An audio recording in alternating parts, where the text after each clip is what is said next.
Hello everyone, welcome to Sanmarga classes. 8ನೇ ಪ್ರಶ್ನೆ, ಮಾರುಕಟ್ಟೆ ನಿರ್ವಹಣೆ ಎಂಬಂತಹ ಚಾಪ್ಟರ್ ಇಂದ ಸಾಂಪ್ರದಾಯಿಕ ಮತ್ತು ಅಸಾಂಪ್ರದಾಯಿಕ ಮಾರುಕಟ್ಟೆ ನಡುವಿನ ವ್ಯತ್ಯಾಸವನ್ನ ಬರೆಯಿರಿ ಅಂತ ಕೇಳಿದ್ದಾರೆ.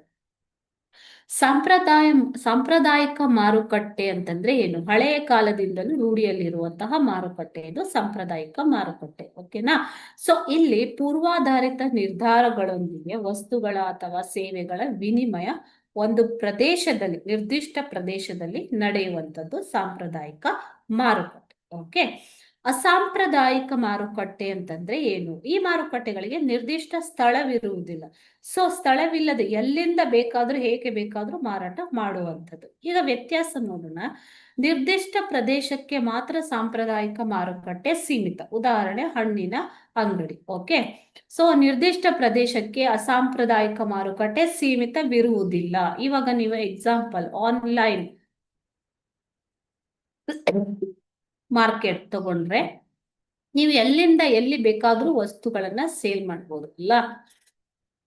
ನೆಕ್ಸ್ಟ್, ಎರಡನೇದು, ಸಾಂಪ್ರದಾಯಿಕ ಮಾರುಕಟ್ಟೆಗೆ ನಿರ್ದಿಷ್ಟ ಸ್ಥಳವಿದೆ, ನಿರ್ದಿಷ್ಟ ಸ್ಥಳ. ಅಸಾಂಪ್ರದಾಯಿಕ ಮಾರುಕಟ್ಟೆಗೆ ಇರುವುದಿಲ್ಲ. ಅಂಚೆ ಮಾರುಕಟ್ಟೆ,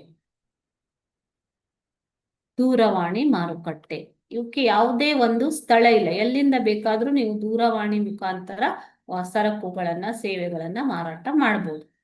ಇಲ್ಲಿ ನಿರ್ದಿಷ್ಟವಾದ ವ್ಯವಹಾರವಿರುತ್ತದೆ ಸಾಂಪ್ರದಾಯಿಕ ಮಾರುಕಟ್ಟೆಯಲ್ಲಿ. ಓಕೆ. ಸೊ ಕೊಳ್ಳುವವರು ಅಥವಾ ಮಾರುವವರು ವಸ್ತುವಿನ ಸ್ಥಿತಿ, ಗಾತ್ರ ಮುಂತಾದವುಗಳೆಲ್ಲವನ್ನು ನಿರ್ದಿಷ್ಟ ರೀತಿಯಲ್ಲಿ ನೋಡಿ ವ್ಯವಹಾರ ಮಾಡ್ತಾರೆ. ಆದರೆ ಅಸಾಂಪ್ರದಾಯಿಕ ಮಾರುಕಟ್ಟೆಯಲ್ಲಿ ನಿರ್ದಿಷ್ಟ ವ್ಯವಹಾರಗಳು ಇರುವುದಿಲ್ಲ. ಓಕೆ. ಇವು ಸಾಂಪ್ರದಾಯಿಕ ಮತ್ತು ಅಸಾಂಪ್ರದಾಯಿಕ ಮಾರುಕಟ್ಟೆಗೆ ಇರುವಂತಹ ವ್ಯತ್ಯಾಸ. Thank you.